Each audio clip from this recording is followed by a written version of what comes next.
તો નમસ્કાર સાથી મિત્રો, ફરી એકવાર સ્વાગત છે આપનું ગુજરાત અપડેટ ચેનલની અંદર। તો દોસ્તો, આજનો વિડીયો ગુજરાત માટે ખૂબ જ મહત્વપૂર્ણ રહેવાનો છે। તો દોસ્તો, આજના વિડીયોની અંદર ખાતર લેવા માટે 15,000 રૂપિયાની સહાય, ઓગસ્ટ મહિનામાં 5 મોટા ફેરફાર, આટલા ખેડૂતોને 2,000ના હપ્તા બંધ, ખેડૂતોને 3,000નો હપ્તો ખાતામાં જમા, રેશન કાર્ડ ધારકોને મફત અનાજ વગેરે સમાચારની માહિતી આપવામાં આવી છે। તો વિડીયો પસંદ આવે તો વિડીયોને લાઇક કરી આપણી આ ચેનલ ગુજરાત અપડેટને સબસ્ક્રાઇબ જરૂરથી કરી લેજો। તો દોસ્તો, પહેલી હવામાન ખબરની વાત કરીએ તો અમદાવાદ સહિત આ જિલ્લાઓમાં વરસાદની આગાહી। તો વિગતથી વાત કરીએ તો હવામાન વિભાગ દ્વારા આજે સમગ્ર રાજ્યમાં હળવાથી મધ્યમ વરસાદની આગાહી કરવામાં આવી છે। તો આગામી 5 દિવસની આગાહી કરતા હવામાન વિભાગ દ્વારા દક્ષિણ ગુજરાતના અન્ય સૌરાષ્ટ્રના કેટલાક જિલ્લાઓમાં મધ્યમથી ભારે વરસાદની આગાહી પણ કરાઈ છે। જો કે એક સિસ્ટમ સક્રિય થતા આવતીકાલથી વરસાદ વધારે પડી શકે છે। હવામાન વિભાગ દ્વારા આજે ભરૂચ, સુરત, નવસારી, ડાંગમાં યલો એલર્ટ જાહેર કરી દેવામાં આવ્યું છે મિત્રો। તો દોસ્તો, ત્યારબાદના સમાચાર જોઈએ તો ચાંદીપુરા વાયરસથી મૃત્યુઆંક 58 થયો અને કુલ કેસ 140 થયા। તો વિગતથી વાત કરીએ તો રાજ્યમાં ચાંદીપુરા વાયરસનો કહેર યથાવત છે। ચાંદીપુરા વાયરસના લીધે મૃત્યુ પામનાર બાળકોનો આંકડો 58 થયો છે। તો અત્યાર સુધીમાં ચાંદીપુરાના કુલ કેસની સંખ્યા 140 પર પહોંચી છે, જેમાં શંકાસ્પદ કેસો પણ સમાવેશ થાય છે। સૌથી વધારે કેસ પંચમહાલમાં છે, જ્યાં 16 કેસ બનેલા છે। અમદાવાદમાં 14 કેસ, સાબરકાંઠામાં 12 અને મહેસાણામાં 8 કેસ નોંધાયા છે મિત્રો। તો દોસ્તો, ત્યારબાદના સમાચાર જોઈએ તો તહેવારો નજીક આવતા જ સિંગ તેલના ભાવમાં વધારો। તો વિગતથી વાત કરીએ તો સિંગ તેલના 15 કિલોના ડબ્બા પર 80 રૂપિયાનો વધારો થયો છે। 2 સપ્તાહ પહેલા ભાવ તેનો 2720 રૂપિયા હતો, જે અત્યારે 2800 રૂપિયા સુધી પહોંચ્યો છે। તો સિંગ તેલની માંગ વધી જવાથી વિતેલા 2 સપ્તાહમાં સિંગ તેલના ભાવમાં 15 કિલોના ડબ્બાનો 80 રૂપિયા વધારો થયો છે। આ સાથે જ મગફળીની આવકો પણ ઓછી રહેતા પિલાણ માટે કાચો માલ ન મળતો હોવાથી ભાવમાં તેજીનો ટેકો મળી રહ્યો છે। સાથે સિંગ તેલ 15 કિલોનો ભાવ 2800 રૂપિયા અને 5 લીટર ટીનનો ભાવ 850 રૂપિયા થયો છે મિત્રો। તો દોસ્તો, ત્યારબાદના સમાચાર જોઈએ તો ઓગસ્ટ મહિનામાં 5 મોટા ફેરફાર। તો વિગતથી વાત કરીએ તો પહેલો ફેરફાર બેંકો તરફથી આવી રહ્યો છે। તો બેંકો 14 દિવસ બંધ રહેશે। તો ઓગસ્ટ મહિનામાં બેંકોમાં ઘણી રજાઓ છે। આ મહિને 14 દિવસ બેંકો બંધ રહેશે। આમાં જન્માષ્ટમીથી લઈને સ્વતંત્રતા દિવસ સુધીનો રજાઓનો સમાવેશ થાય છે। તેમાં શનિવાર અને રવિવારની રજાઓનો પણ સમાવેશ થયેલો છે મિત્રો। તો દોસ્તો, બીજા ફેરફારની વાત કરીએ તો ફાસ્ટેગના નિયમોમાં ફેરફાર। તો વિગતથી વાત કરીએ તો આજથી ફાસ્ટેગના નિયમોમાં ફેરફાર કરવામાં આવ્યો છે। કેવાયસી કર્યાને 3 વર્ષથી વધુ સમય વીતી ગયો હોય તેવા ફાસ્ટેગ યુઝર્સને 1 ઓગસ્ટથી 5 ઓગસ્ટ સુધી કેવાયસી કરાવવું જરૂરી બની ગયું છે। યુઝર્સ કેવાયસી નહીં કરાવે તો ઓગસ્ટથી બ્લેકલિસ્ટમાં નાખી દેવામાં આવશે। તો ત્રીજા ફેરફારની વાત કરીએ તો ગૂગલ મેપ્સ સર્વિસ સસ્તી થઈ।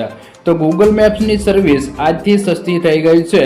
ગૂગલ મેપ્સે ભારતમાં તેના સર્વિસ ચાર્જમાં 70% સુધીનો ઘટાડો કર્યો છે। આ સાથે હવે ગ્રાહકો ડોલરમાં પેમેન્ટ કરવાને બદલે રૂપિયામાં પણ પેમેન્ટ કરી શકશે। તો દોસ્તો, ચોથા ફેરફારની વાત કરીએ તો આજે પણ કંપનીઓએ કોમર્શિયલ ગેસ સિલિન્ડરના ભાવમાં ફેરફાર કર્યો છે। તો તેમના ભાવમાં આજથી 8.50 રૂપિયાનો વધારો થયો છે। આ પહેલા જુલાઈમાં સરકારે ગેસ સિલિન્ડરના ભાવમાં ઘટાડો કર્યો હતો, જ્યારે ઘરેલું ગેસ સિલિન્ડરના ભાવમાં કોઈ ઘટાડો થયો નથી। 810 રૂપિયા આજુબાજુ મળી રહેશે મિત્રો। તો દોસ્તો, પાંચમા મોટા ફેરફારની વાત કરીએ તો દેશની સૌથી મોટી બેંક HDFC બેંકે આજથી પોતાના ક્રેડિટ કાર્ડના નિયમોમાં ફેરફાર કર્યો છે। આજથી જો તમે CRED, check, MobiKwik, free recharge જેવી થર્ડ પાર્ટી એપ્સ પર ક્રેડિટ દ્વારા ચૂકવણી કરો છો તો તમારે ટ્રાન્ઝેક્શનની રકમમાં 1% સર્વિસ ચાર્જ તરીકે ચૂકવવો પડશે। આ સાથે તમારે 15,000 રૂપિયાથી વધુના ફ્યુઅલ ટ્રાન્ઝેક્શન પર 1% સર્વિસ ચાર્જ ચૂકવવો પડશે। આ સર્વિસ ચાર્જની મર્યાદા મહત્તમ 3,000 રૂપિયા હશે। EMI ટ્રાન્ઝેક્શન પર ગ્રાહકોએ આજથી 299 રૂપિયાની ટ્રાન્ઝેક્શન ફી ચૂકવવી પડશે। તો દોસ્તો ત્યારબાદના સમાચાર જોઈએ તો મહિલાઓને મોટી ભેટ, સીએમ દ્વારા મોટી ભેટ અપાઈ છે.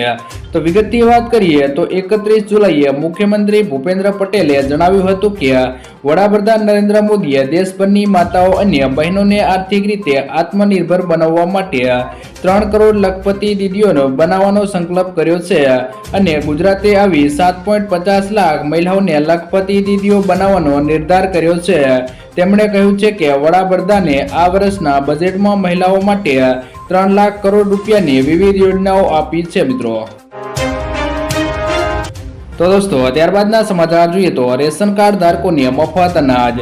તો વિગતની વાત કરીએ તો રાષ્ટ્રીય અન્ન સલામતી કાયદો 2013 હેઠળ અત્યંત રેશન કાર્ડ ધરાવતા કુટુંબો અને અગ્રતા ધરાવતા કુટુંબોને ઓગસ્ટ મહિનામાં આવતા તહેવારોને ધ્યાનમાં રાખીને સરકાર દ્વારા વધારાનું રાશન વિતરણ કરાશે.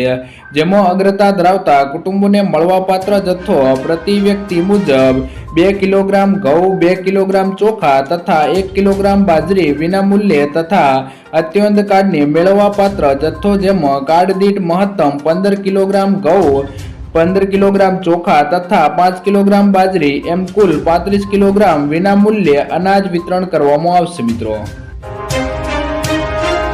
તો દોસ્તો ત્યારબાદના સમાચાર જોઈએ તો ખેડૂતોને 3000નો હપ્તો ખાતામાં જમા. તો વિગતની વાત કરીએ, જો તમે પ્રધાનમંત્રી કિસાન સન્માન નિધિના લાભાર્થી છો તો આ સમાચાર તમારા માટે ખૂબ જ ઉપયોગી છે. કારણ કે પીએમ કિસાન સન્માન નિધિએ આ વખતે માત્ર 6000 રૂપિયા આવવાની યોજના નથી. તેના બદલે યોજના સાથે જોડાયેલા લોકોને હર મહિને 3000 રૂપિયા આપવાની જોગવાઈ કરી છે. પરંતુ તેનો લાભ મેળવવા માટે પાત્રતા ધરાવતા ખેડૂતોને માનધન યોજના હેઠળ પણ અરજી કરવાની રહેશે. જીવનના મહત્તમ તબક્કા ખેડૂતોને દર મહિને 3000 મળવાનું શરૂ થાય છે. તો આ માટે સૌથી મોટી યોગ્યતા એ છે કે સંબંધિત ખેડૂતો પીએમ કિસાન સન્માન નિધિ હેઠળ નોંધણી કરાવવી આવશ્યક છે, અન્યથા તેમને માનધન યોજનાનો લાભ નહીં મળે. તો દોસ્તો ત્યારબાદના સમાચાર જોઈએ તો આટલા ખેડૂતોના 2000ના હપ્તા બંધ. તો વિગતની વાત કરીએ તો પીએમ કિસાન સન્માન નિધિ, કિસાન ક્રેડિટ કાર્ડ સહિતની વિવિધ સરકારી યોજનાઓના લાભો વાસ્તવિક ખેડૂતોને પારદર્શક રીતે પહોંચાડવા માટે ખેડૂતોની ખેડૂત રજિસ્ટ્રી તૈયાર કરવામાં આવી છે. તો એગ્રીકલ્ચર યોજના હેઠળ ખેડૂતોની ખેડૂત રજિસ્ટ્રી તૈયાર કરવાની 5 ક્રિયા સોમવારથી શરૂ થશે. તો ડિસેમ્બરથી પીએમ કિસાન સન્માન નિધિની રકમ માત્ર એવા ખેડૂતના ખાતામાં આવશે જેમને ખેડૂત રજિસ્ટ્રી હશે અને ખેડૂત રજિસ્ટ્રીમાં ખેડૂત અને તેના પિતાનું નામ, તેમની માલિકાના તમારા ગાટા નંબર, સહ એકાઉન્ટ ધારકના કિસ્સામાં ખેડૂતનો હિસ્સો, મોબાઈલ નંબર, આધાર કાર્ડ નંબર અને ઈ-કેવાયસી સહિતની તમામ વિગતો માંગશે મિત્રો. તો દોસ્તો ત્યારબાદના સમાચાર જોઈએ તો મોદીજીની મોટી ગેરંટી, વાહનો ફ્રીમાં ચાલશે. તો વિગતની વાત કરીએ તો ગુજરાતના પ્રવાસે આવેલા પીએમ મોદીએ ગઈકાલે સુરેન્દ્રનગરમાં જંગી સભા સંબોધી હતી. આ સભામાં તેમણે ફરી 300 યુનિટ વીજળી અને સોલાર વીજળી વિશે સમજાવતા લોકોને કહ્યું છે કે હવે પછીનો મેં પ્લાન તૈયાર રાખ્યો છે. તમે તમારા વાહન ફ્રીમાં ચલાવી શકશો, તમારે પેટ્રોલ કે ડીઝલનો ખર્ચ નહીં થાય, તમારું બિલ 0 આવશે. આવનાર સમયમાં પીએમ ઇલેક્ટ્રોનિક વાહનોને લઈ સૌર ઉર્જા ભરપૂર ઉપયોગ કરવાની યોજના ઘડી રહ્યા છે મિત્રો. તો દોસ્તો ત્યારબાદના સમાચાર જોઈએ તો સિમ કાર્ડને લઈને નવો મોટો ફેરફાર. તો વિગતથી વાત કરીએ તો ટ્રાઈએ તાજેતરમાં મોબાઈલ નંબર પોર્ટેબિલિટી નિયમોની ફેરફારની ઘોષણા કરી છે. આ નિયમ અંતર્ગત જો સિમ કાર્ડ ચોરી થઈ જાય છે અથવા તો ખરાબ થઈ જાય છે તો તેની જગ્યાએ નવું સિમ કાર્ડ લેવાની પ્રક્રિયામાં ફેરફાર થઈ જશે. કોઈ પણ વ્યક્તિ 7 દિવસ સુધી અન્ય કંપનીમાંથી નંબર ટ્રાન્સફર નહીં કરાવી શકે.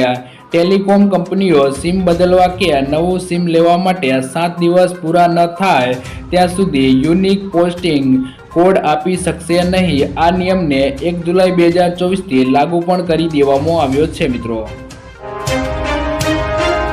તો દોસ્તો ત્યારબાદના સમાચાર જોઈએ તો ખેડૂતો માટે મોટી જાહેરાત. તો વિગતથી વાત કરીએ તો સહકારિતા માધ્યમથી ભારત સરકારે મકાઈની ખેતી કરતા ખેડૂતોની સમૃદ્ધિ માટે મહત્વપૂર્ણ નિર્ણય લીધો છે। તો મકાઈના ખેડૂતોને તેમની ઉપજના યોગ્ય ભાવ મળે તે માટે કોઓપરેટિવ સંસ્થાઓએ માધ્યમથી મકાઈની એમએસપી એટલે કે ટેકાના ભાવે ખરીદી કરવામાં આવશે અને તેમાંથી પેટ્રોલના મિશ્રણ ઇથોલિનનું નિર્માણ કરવામાં આવશે। સાથે જ ભારત સરકારે નોફેડ અને કન્ઝ્યુમર કોઓપરેટિવ માધ્યમથી મુખ્ય 4 દાળની પણ ટેકાના ભાવે ખરીદી કરવાનો નિર્ણય લીધો છે મિત્રો। તો દોસ્તો ત્યારબાદના સમાચાર જોઈએ તો ગુજરાતમાં ખરીફ પાકોનું પુષ્કળ પ્રમાણમાં વાવેતર। તો વિગતથી વાત કરીએ તો રાજ્યમાં ગયા વર્ષની સરખામણીએ ખરીફ પાકનું 2.5 લાખ હેક્ટરમાં વધારા સાથે વાવેતર નોંધાયું છે, જેમાં આ વર્ષે 81% જેટલા વિસ્તારોમાં ખરીફ પાકોનું વાવેતર થઈ ગયું છે। તો જાણો કયા પાકોની કેટલું વાવેતર થયું। તો કૃષિ મંત્રી રાઘવજીભાઈ પટેલે રાજ્યમાં વાવેતરની વિગત આપતા જણાવ્યું છે કે સૌરાષ્ટ્ર, કચ્છ અને ઉત્તર ગુજરાત સહિત ગુજરાતભરમાં વાવણી લાયક વરસાદ થતાં ખેડૂતોએ ખરીફ પાકોનું ઉત્સાહભેર વાવેતર કર્યું છે। તો રાજ્યમાં અત્યાર સુધીમાં મોસમનો કુલ સરેરાશ વરસાદ 60%થી વધુ નોંધાયો છે। તો રાજ્યમાં વરસાદનું સમયસર આગમન થતાં આ વર્ષે વાવેતર વિસ્તારમાં વધારો થશે તેમજ સારા વરસાદના પરિણામે ખેડૂતોની પણ સારી ઉપજ મળશે તેવી મંત્રીશ્રીનું આશા વ્યક્ત કરી છે મિત્રો। તો દોસ્તો ત્યારબાદના સમાચાર જોઈએ તો એલપીજી સિલિન્ડરના ભાવમાં વધારો થયો જોવા મળ્યો છે। તો વિગતથી વાત કરીએ તો ઓગસ્ટની 1લી તારીખે જ સામાન્ય લોકોને મોંઘવારીનો નવો ઝટકો લાગ્યો છે મિત્રો। તો સરકારી તેલ અને ગેસ માર્કેટિંગ કંપનીઓએ આજથી જ એલપીજી સિલિન્ડરના ભાવમાં ફેરફાર કર્યો છે। આ ફેરફાર બાદ 1 ઓગસ્ટથી 19 કિલોના કોમર્શિયલ સિલિન્ડર એલપીજી મોંઘા કરી દેવામાં આવ્યા છે। તો રાહતની વાત એ છે કે ઘરેલું ઉપયોગમાં આવતા એલપીજી સિલિન્ડરની કિંમતમાં કોઈ પણ ફેરફાર કરવામાં આવ્યો નથી।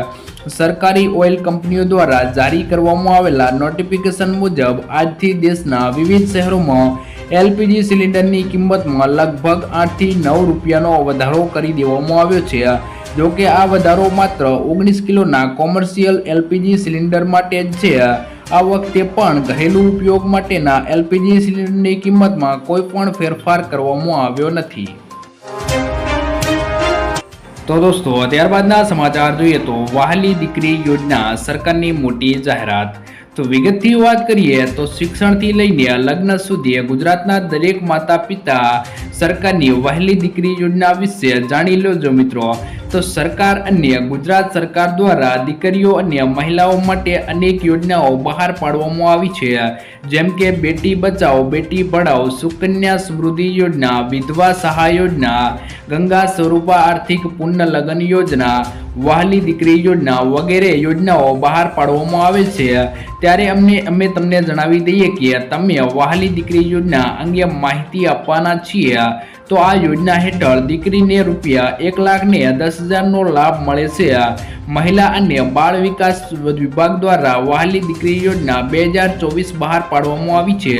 આ યોજના હેઠળ દીકરીને ₹1,10,000નો લાભ મળે છે। આ લાભ દ્વારા રાજ્ય અને સમાજમાં દીકરીઓને જન્મને પ્રોત્સાહન આપવા માટે, દીકરીના શિક્ષણ વધારવા, સ્ત્રી સશક્તિકરણ કરવા માટે અને બાળ લગ્ન અટકાવવાના ઉદ્દેશ્યથી આ યોજના બહાર પાડવામાં આવેલ છે। તો આ યોજના હેઠળ લાભાર્થી દીકરીઓના માતા પિતા કે ઓનલાઈન અરજી કરવાની રહેશે। તો દોસ્તો ત્યારબાદના સમાચાર જોઈએ તો ખાતર ખરીદવા માટે 15,000ની સહાય મળશે।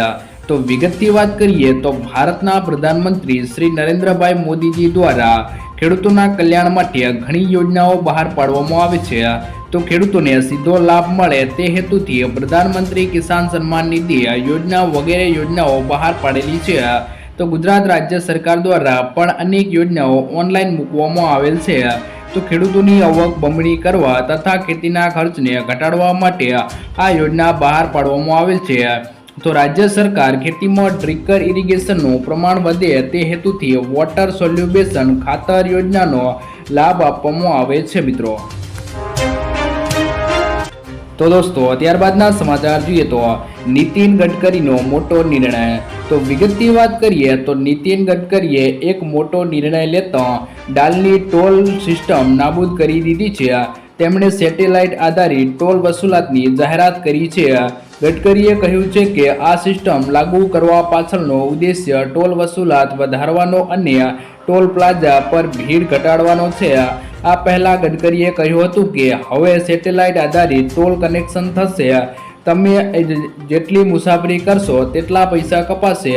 ક્યારથી અમલ થશે તેની કોઈ સ્પષ્ટતા કરવામાં આવી નથી મિત્રો. તો દોસ્તો આજના વિડીયોની અંદર આટલું જ. જો વિડીયો પસંદ આવ્યો હોય તો વિડીયોને લાઇક કરી દેજો. તેમજ ગુજરાતી સમાચાર માટે આપણી આ ચેનલ ગુજરાત અપડેટને સબસ્ક્રાઇબ જરૂરથી કરી લેજો.